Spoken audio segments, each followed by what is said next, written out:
Welcome to the very first episode of Rails, Ales, and Old Towns. Today I'm joined by my friend Adam Seper. Adam and I met through our travel writing in 2011. We discovered each other's writing and then found out that we were actually both from St. Louis. We both love travel, obviously, and shared a passion for St. Louis Blues hockey. When I had first met Adam, him and his wife had just returned from a year of traveling around the world. But on the podcast today, we're going to focus more on their travels in Europe, previous trips, and an upcoming adventure they have to Croatia this summer. Be sure to check out the episode description because I've popped a link in there that'll give you all the information you need about some of the places we talk about in the episode, including that restaurant in Rome with the great carbonara and the affordable wine. By all means, feel free to give me a follow on social media at Scott Hartbeck, and just enjoy the first episode. All right, so without further ado, let's welcome in former travel writer, fellow travel lover, and just all-around great guy, Adam Seper. Thanks, Scott. Appreciate you coming on today, I really do. No problem at all. Thanks for having me. Yeah, so first off, before we get started, you've traveled around the world, you've gotten married, you've had 3 wonderful children, you've seen your St. Louis Cardinals, St. Louis Blues, and Rams win championships, you've been blown away by Fish live in concert on numerous occasions. How does the experience of being the first guest on the Rails, Ales, and Old Towns podcast stack up? Well, Scott, I mean, I have to tell you, this is definitely a life highlight for me. So, I'm sure it's going to exceed all of those things that you just mentioned, all those momentous occasions. That's what I assumed. But I figured I would just test you right off the top just to see. So, you doing okay today? I'm doing great. It's a beautiful 60 plus degree sunny day here in mid-February in St. Louis, which is not common. So I'm happy as can be. We've, been friends for over a decade now and met through our love of travel, but we've never hung out anywhere outside of St. Louis. Gosh, that's funny. You're right. And actually, I mean, I know all about like your world travel exploits, but take me through your European travel experience. Yeah, so I mean, I got a really late start in traveling. It's not something I did when I was a kid. Like our vacations when I was a little kid was to the Lake of the Ozarks, 3 hours away from St. Louis. And not really a whole lot after that. My then girlfriend, now wife, Megan, she did a study abroad in Spain when she was in law school, and I didn't even contemplate going to visit her, which is, funny. I was, in my 20s at that point. I think it was 2003 when she went. So I was 25. When she went, I didn't even really contemplate it. The first time we went to Europe was in 2005, and that was, I had been to Mexico one time to an all-inclusive prior to that, so I hadn't even left the United States, until I think 2002 is or 2001. But yeah, 2005, when my wife graduated from law school, we decided to take it was a 3-week trip to Europe in the summer of '05. So that was the first time I had ever gone, So and when really my when first big trip abroad. so when she was studying in Spain, were you like disinterested? Like, were you like, oh, I don't see what's so special about Europe and all this? Because I'll be honest, my sister did a semester in London. This was in '02 or '03, and I remember just thinking, like, at the time, I was kind of like, Europe, like, we got a great country over here. Right. I mean, honestly, kind of like when she very first told me that she was interested in it. So this was in between her first and second year of law school. So we had been together for a couple years at that point. We had just started living together. So we had maybe been living together for a couple months. And she told me, probably in like the fall of her freshman year, or not freshman year, her first year in law school, that she was thinking about doing the study abroad the following summer. And I got mad. So I was like, well, why would you want to leave? Why would you want to go for, there was like I think 5 weeks, a 5 week program. Why would you want to go for like half the summer? And I got mad. We got in a big fight about it. And I remember kind of thinking about it afterwards and just kind of reflecting on it and how, maybe it would be kind of a cool experience for her. And, I remember for Christmas that year, I got her a couple guidebooks to say, okay, I'm on board. I support you. I think you should do this. But still, at no point did I ever say, maybe I should go too. But yeah, I think I was just kind of ambivalent about it, just kind of like, I don't What know. and what city did she go for? Madrid is where she studied. And so, I mean, so she traveled all around Spain, during the 5 weeks because they didn't, I don't know. I think they had 3 day weekends every weekend. So it gave her the opportunity to really kind of explore Spain. I know she went to like Barcelona and Mallorca. And I can't remember all where. She went to quite a few places while she was there. And then she spent a week in London after the program was over. Her and a few friends went to London for a week before coming home. Well, yeah, it is. If you're an American in Europe, it is mandatory that you get to London Right. on your first trip, especially. Like that was the first place I ever went in Europe.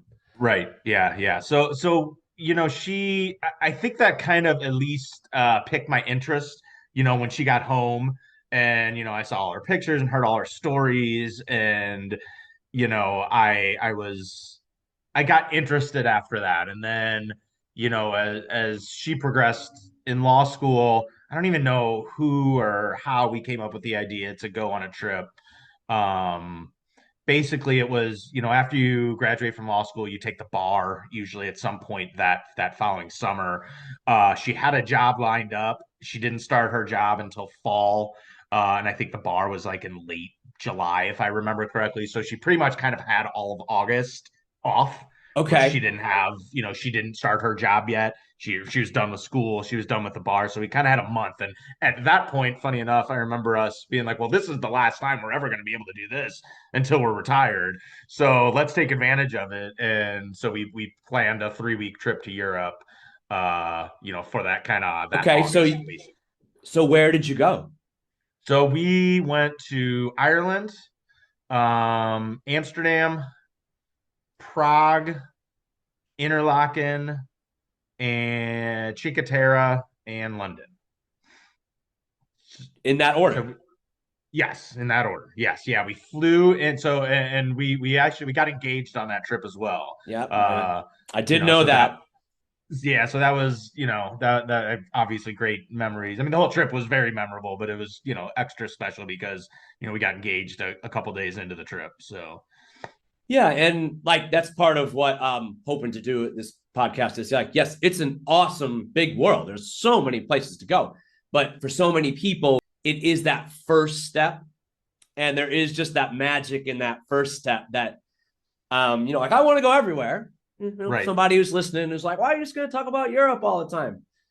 I want to go everywhere, but there is just this magic here that, like, especially for me too, I always keep with me that magic of that first trip. And there was that just like, yeah, oh my gosh, I'm actually abroad, and these places I've yeah. I seen mean, on gosh, TV. And yeah, it's the first time I ever took like a train or bus. First time I ever stayed in a hostel. Like so many firsts happened on that trip for me. I just never ever traveled like that. yeah, and it's a bit of an eye opener. And you're like, oh, Yes. this is really fun. Right. Yeah. Yeah. I mean, I personally was addicted after that. Yeah, no. It didn't take long. Is there okay, so you flew into Dublin, Yes. then you toured around Yeah. Ireland.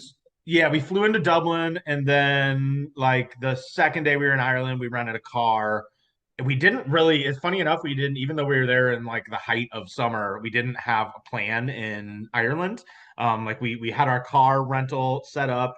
But other than that, we didn't, I don't even like I know we had a place in Dublin, but we didn't know what we were going to do exactly.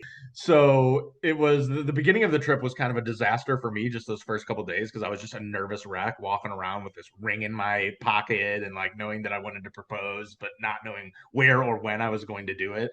Um, so yeah, we rented a car and we drove to Galway and had a night there, but it was not a good night because like she she thought something was wrong with me, like I was gonna like break up with her or something because I was acting so weird. Um, but so we didn't have a great night in Galway. We're gonna stay there a couple nights and decided to just take off instead. And we drove from Galway to Doolin, and we were driving through. I mean, it's. I feel like I got so lucky, right?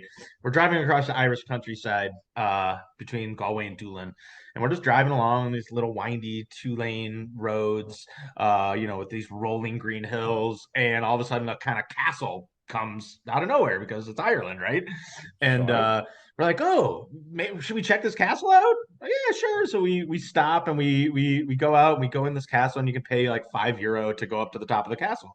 And so we do that. We walk up to the top of the castle and we get up to the top and we're literally the only people on the top of this castle in the Irish countryside. And I was like, well, I don't think I'm gonna find a better place than this. And so I ended up proposing there, on the top of a castle in the middle of Ireland. Oh, that's great. I'm glad you didn't do it at the Blarney Castle where you had like asked the guy who dipped you down to get in on it, maybe Right. hand. Yeah. Yeah. It was just us two. It was awesome. Okay, so here's And what's gonna happen. I'm gonna give you the ring. You're gonna dip her down. Then you're gonna hold the ring right. out. Then I'm gonna jump out and I'm gonna ask her, and then you'll whip her back up. She'll say yes, and we'll go from there. yeah. Yeah. I didn't have to do any of that. So that was good. Cool. And then so just in short, on that trip, what was the highlights? I mean, just quick hits, those memories that have stuck with you Sure. all these years. Right. Obviously that and that night, like I just remember being in a tiny little pub in Doolin and we were so happy and celebrating and we were really nice dinner. We stayed in a really nice place that night. That was awesome. Interlaken was amazing. We went skydiving over the Swiss Alps. I mean, gosh, that's the only time I've ever been skydiving, and to do it there was incredible. We went Nice. hang gliding too while we were there. Um, Cinque Terre was awesome. I mean, every place was great, right? I mean, every place was so different because we went to, several different countries and but those are probably the top, probably skydiving and just our time in Cinque Terre. We were there for like I think 5 nights and just to, walk the paths in between all the cities and just explored and it was awesome. Ate amazing seafood, drank great wine and Yeah, so we actually have never actually talked about these actual trips, but yeah, so on my first trip, I flew into London, so we matched that one. I went to Amsterdam, matched that one. Interlaken. Um, I went to that's cool. Venice, Prague. Did you say you went to Prague? Yes, yeah, yeah, Prague. Okay, okay. So we had four of the same things. So yeah, around that same time, because I was November of 2006, so it was probably a Okay. lot of the same, experiences and whatnot. Yeah, for But sure. and then I went to Cinque Terre the next summer though, just to make sure. Okay. Okay. And gosh, we ended in Cinque Terre. I completely forgot about this until just now. God, I mean, I haven't thought about this trip in quite a while. So this is awesome to be Well, able that's to why I got you on because I relive it, wanted right? to, get these memories Yeah, back up. we got a really nice place in Cinque Terre since it was going to be the end of our trip. Like we kind of splurged because we had been staying in hostels for the most part, the rest of the time.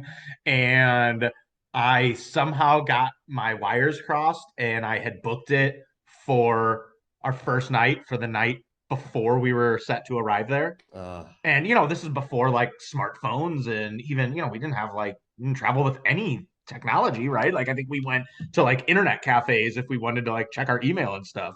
Um and so we get to the place in Chicotera, after I think we flew, if I remember correctly, we flew from Interlaken to Milan and then took a train from Milan down to Cinque Terre. Um, and we get there, we're lugging all our stuff through the hilly city of Cinque Terre, and we go to our place and we didn't have a room because we didn't show up the night before. And it's August, so like they're full. They don't have any rooms. So we had to go find a place to stay, and like everything was booked. It's the middle of August. And fortunately, gosh, I don't know. I think the person at the place we were supposed to stay, like, knew some guy who had like apartment or separate like rooms attached to his apartment. We ended up renting it from him. We had this little apartment, just the two of us. It ended up working out great. You know, it was like the Airbnb before Airbnb. Like that is one of the sneaky cool things of travel that I'm always talking about, that we're always talking about, is the things that go from an absolute disaster to a great thing in, like, it can happen in an hour or less sometimes. Like you're Yeah. completely lost. You're walking around a city, you've just shown up, you're lost, and you're like, you know what? Actually, this city isn't so cool. I'm not even sure why we came here. You're lost, you're annoyed, people are zooming past you, whatever. But then an hour later, somehow you're in the hotel, you get settled, you're having a great meal, and you're like, oh, that's actually what traveling is all about. It's that up Yeah. and Oh, down. totally. You can't have Yeah. the ups without the downs sometimes. 100%. Yeah, it did. I mean, I was terrified, right? I mean, we're in Italy, we speak zero Italian. You know, it's hot. We have all our stuff. I mean, it was a scary, hour or so until we got situated. And then, yeah, it ended up working out great because Yeah. our place was like kind of closer to the sea and closer to where all the restaurants were and everything. And it ended up working out great. But yeah, for me, a similar type story I had on my first trip to Europe was I had naively showed up in Amsterdam on a Friday night. Now it was November, but it was a Yeah. Friday night, and I just walked to a hostel that was in my guidebook and just walked in and was like, "Yeah, I'd like to book a room for the night." And they told me that they were sold out. Right. And at the time, like, I mean, yeah, it probably wouldn't have been that big of a deal. There probably would have been other hotels in the city or whatever, but at the moment, it was just a big panic. And I remember I just went outside and sat down on the curb and like sat on my backpack and was just like, what am I gonna do? What am I gonna do? And then somebody came out from the staff and was like, okay, I moved some things around, and I've got you a bed in this room, and then it was like, oh my god, everything's great. Right. But then I had another down because 30 minutes later, I'm in the room and I'm talking to someone else in the room. It was a young woman who had just finished law school, and she was backpacking around Europe for that autumn. And I'm unpacking my things and I'm just making small talk with her. And then I'm like, my passport, my passport, where's my passport? Like, oh my God, I don't have my passport. I'm freaking out. Now I'm freaking out again. She's Yeah. like, well, she helped me look, and she's like, well, sometimes they make you turn it in at the front desk. I'm like, oh, there it is. There it is. So I had two disasters. This was at this famous Bulldog hostel in Mhm. Amsterdam. Yeah, we stayed there. We stayed there. There you go. That place is a machine of marketing and whatnot. Yes. Actually, this summer when I was in Kansas City, there was a woman at a little boutique shop that we were buying like a Kansas City magnet at, and she had a coffee mug, the Bulldog, and I was just Oh, like, that's Bulldog. funny. Oh, okay. So those are trips from the past. Obviously, that was a great trip, your first trip, and obviously set you on a path of world travel and curiosity and seeking out the next, high of Yeah. travel, which still goes on today. Yes. Never ending. So, if I gave you, if let's say there was no money was no object, and you could design a trip to Europe, your dream trip to Europe, you could pick three places. Ooh. Where would it be? Ooh. Money is no object. Interesting. Meaning, Gosh. the money isn't gonna get in the way. Sure, sure, We're sure. not Yeah, talking, catered right. I yacht mean, experiences and whatnot. probably Switzerland would be one. Just because it is so expensive. I mean, we only when we went to Interlaken for like 3 nights, and that was it. And I mean, we were hemorrhaging money. It was insane. I couldn't believe how I, expensive I everything I always do love that phrase, hemorrhaging money. was. Like we're not just spending more than we're not going over our budget. We're hemorrhaging money. Right. Yeah. Yes. Yes. It's just coming off of us. It's And dripping like, off of us like blood. right. I mean, not just the food, like just food and drinks were crazy. Just so much more than, the other places we had been up till that point. And then, throw in the possible activities, and then, the fact that you're like, well, I'm in Switzerland, so why, of course I'm going to skydive over the Alps. When am I going to have this opportunity again? So who cares? Here's my credit card. And I love natural beauty. I love mountains, being from the Midwest where, the nearest mountain is 1,000 miles away. I don't get to see them or be in them as often as I would love to, as I would like to. So, just to be able to explore Switzerland and just be in the outdoors, and So would you I would see love to do that. you see Uh, yourself like this is a summertime, this is hiking in the Alps, this is going between like the huts, things like that. Probably. Yeah, probably something like that. I mean, heck, I could probably go in the winter and ski as well. I'd be happy with that. But yeah, because so I might want to do winter, because I think I would probably also go to, Scandinavia. Again, probably because that's a place where, I've thought about going, but I feel like it's so cost prohibitive, especially, now we have 3 kids, so, anytime we go abroad, we have to, at least think So about budget and cost.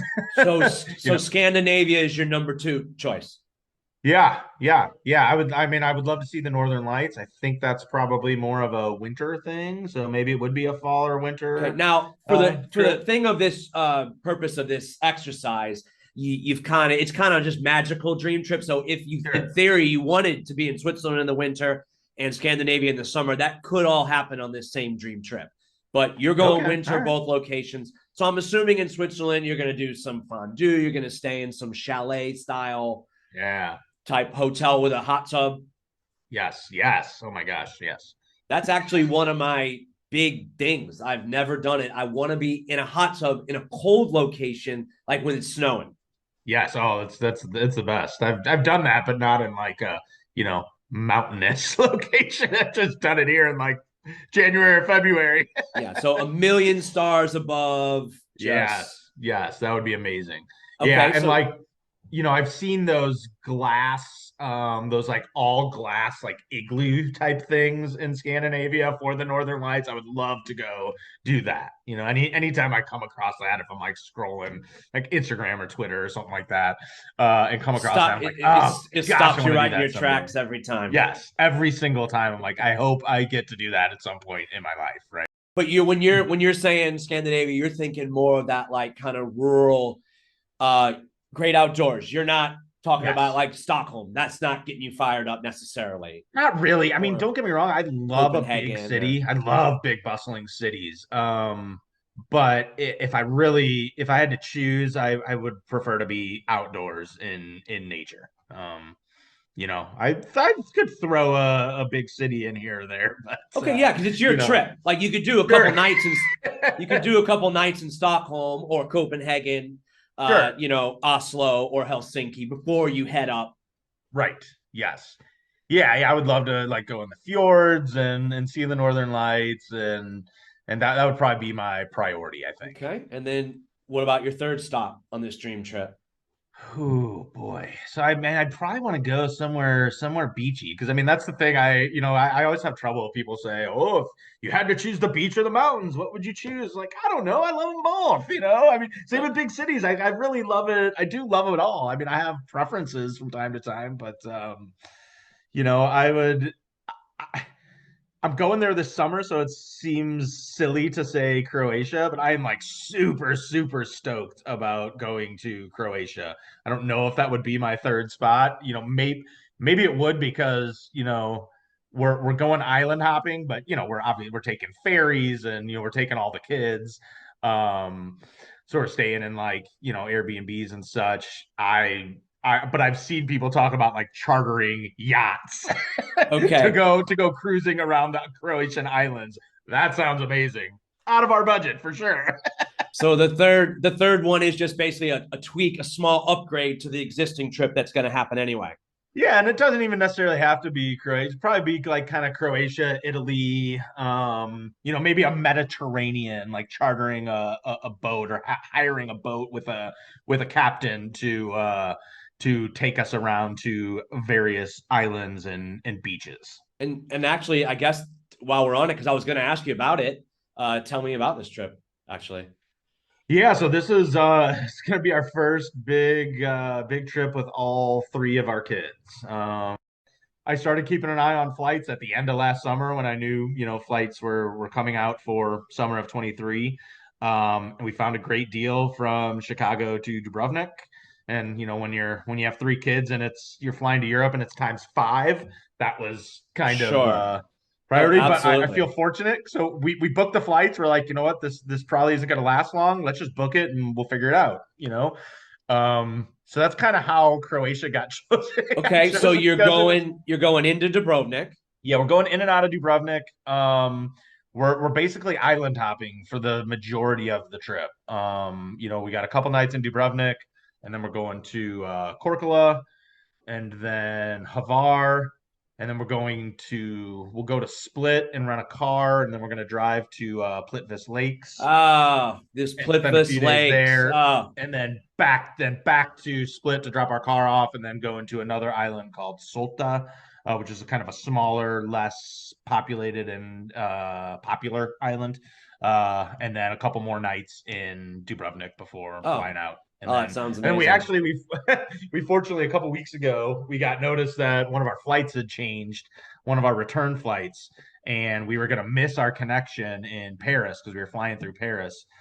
We ended up getting a night in Paris out of it. Oh, great. Um, so yeah, I'm excited about that. I mean, we're gonna literally have like, I think we get into Paris at like 1:30 in the afternoon. We have about 24 hours in between flights. So, Anything is good. Like I love those situations where you're like, right. oh, we got 12 hours, random hours in Paris. Great. It's gonna be a story.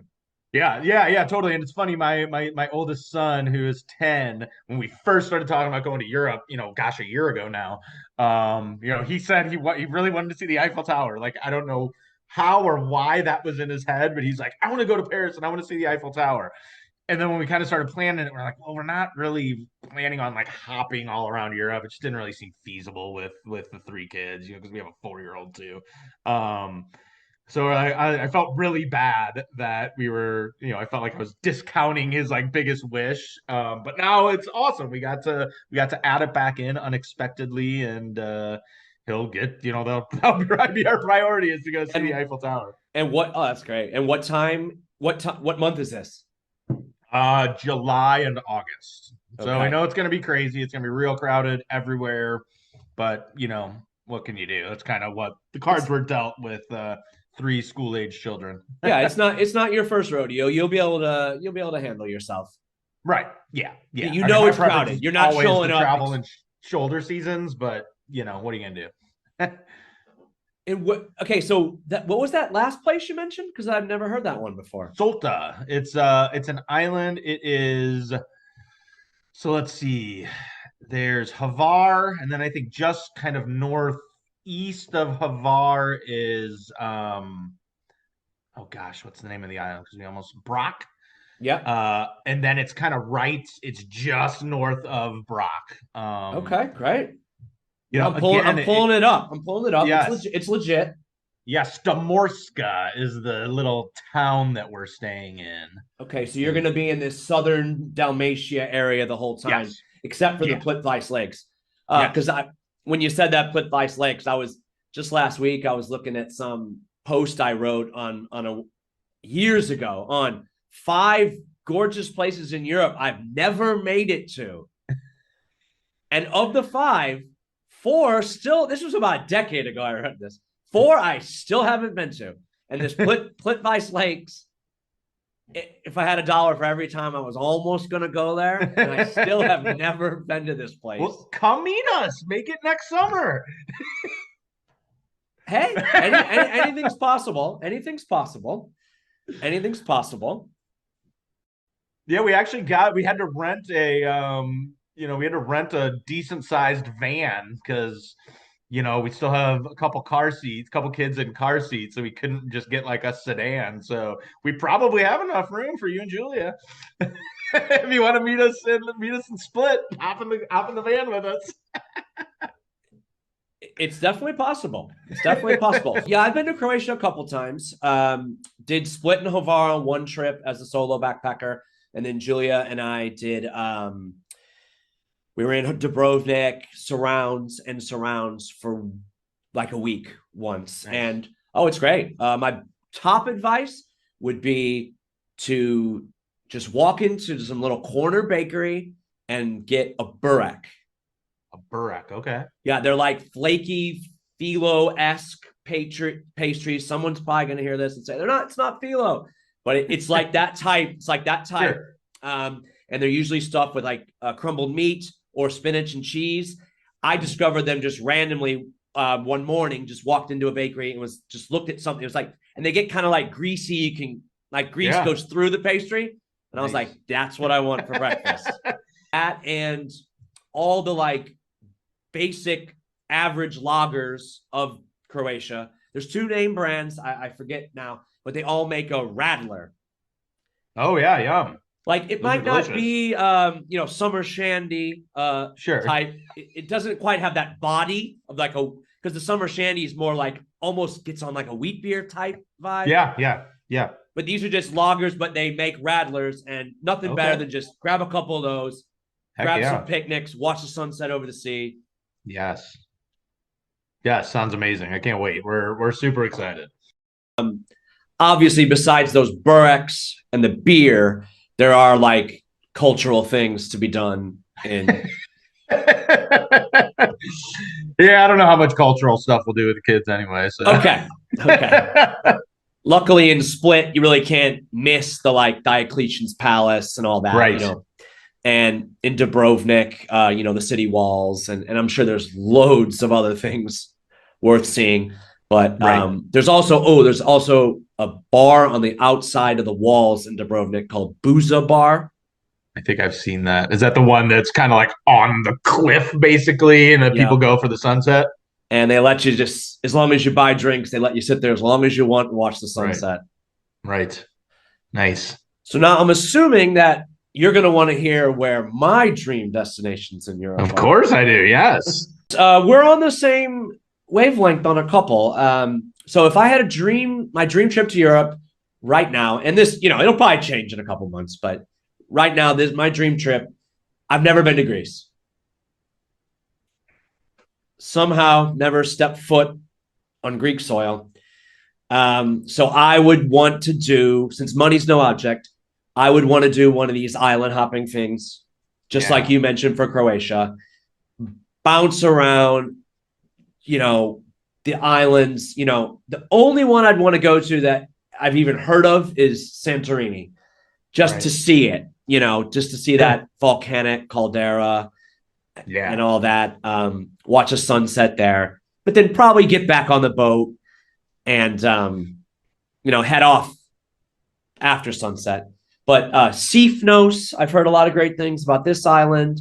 Folengandros, those are just in the Cyclades, the most popular one. But, just all over Greece, just roll up, sit on these little tavernas on the harbor, Greek salads, ouzo, like just have 3-hour lunches. Yes. Like that sounds 3 amazing. to 6, just sitting in the umbrellas outside of the sun because you've had a little sun during the day, just sitting out, watching the boats. So that's my first one. Second one, I've never been to Seville in Spain. Yes. Yeah, man, that was one of the places that Megan was when she studied abroad there. That whole Andalusia, state region of Spain, with the whole history there. It was, it was the Moors and all that interesting mix of Spain.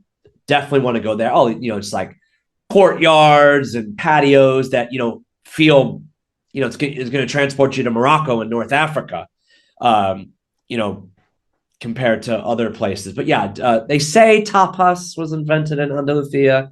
So yeah, dude, that's they're always having these fairs, especially in the spring, like these town fairs where like little tents where everyone comes and drinks sherry wines from that area.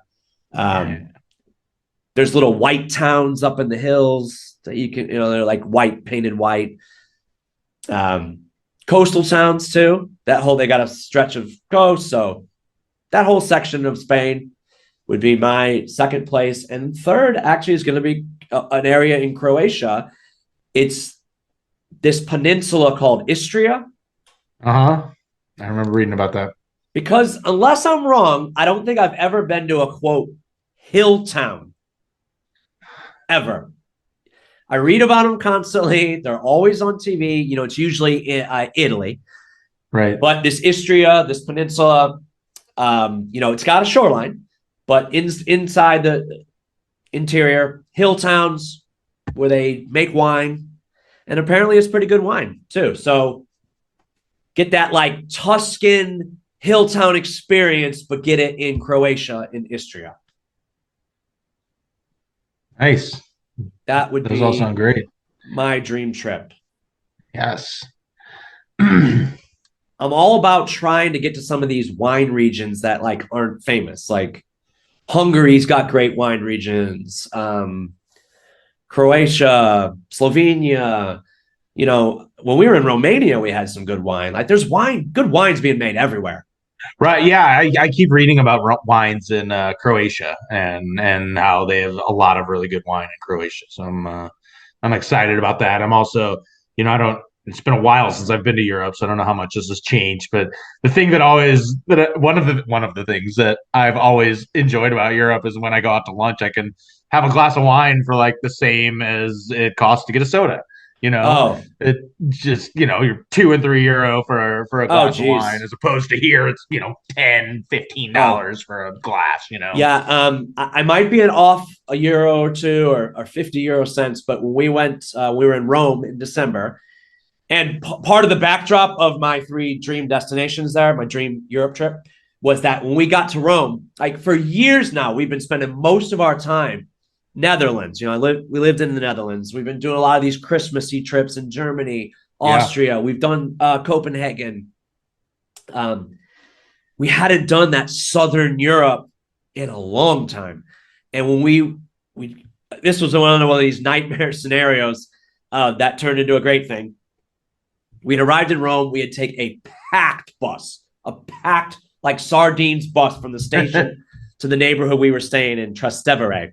And on the bus, like I'm getting real dirty looks because I have this backpack. And at one point, there's an American guy who's like, "You don't speak Italian, do you?" And I'm like, "No, but I know what she's saying," because right before that, a woman had told me, like, "Go stand over here. Go stand over here." We were sweating. It was December 1st, but it was still like 60 degrees.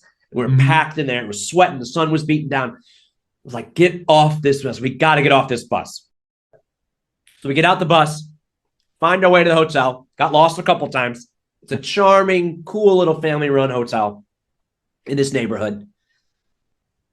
We go out for a great meal. One of these like, places that's on all the foodie lists and things like that in Rome. Yeah. In our neighborhood. And it was like literally in an hour from the pits of despair to and yeah, we had great pasta, spaghetti carbonara, just amazing food and wine, like probably €2.50 for a glass of wine. Nice. Yes. In a very popular touristy place. But Right.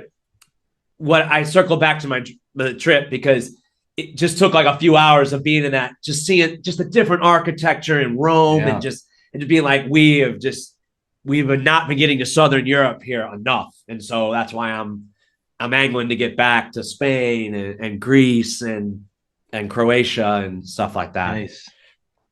Well, I think that's going to pretty much wrap up the first episode of Rails, Ales, and Old Town. So, Adam, thanks a lot for coming on. Really appreciate it. And maybe after your summer trip to Croatia, we can get you back on and hear all about it. Yeah, that sounds great. Thank you so much for having me. I'm honored to be the first guest here, and I had a lot of fun. Always up for talking travel, and I would be happy to come back after our summer trip. All right. Well, that's going to end it. Thanks again. And thanks for listening.